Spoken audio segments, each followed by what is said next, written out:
যখন কাক অসুস্থ বোধ করে তখন পিঁপড়ার সন্ধান করে।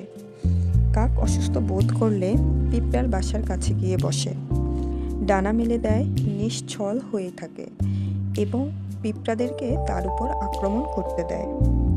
কাক এটা করে কারণ পিঁপড়ারা কাকের শরীরে ফর্মিক অ্যাসিড ছড়িয়ে দেয়, যা একটি প্রাকৃতিক পরজীবীনাশক হিসেবে কাজ করে।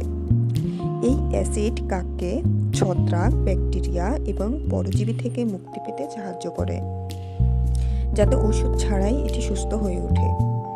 এই আচরণকে অ্যান্টিং বলা হয় এবং বিভিন্ন প্রজাতির পাখির মধ্যে এটি দেখা গেছে। এটি প্রাণীদের স্ব-চিকিৎসার একটি অবিশ্বাস্য উদাহরণ। প্রকৃতি তার নীরব জ্ঞানের মাধ্যমে আমাদেরকে অবাক করে দেওয়া কখনোই বন্ধ করে না।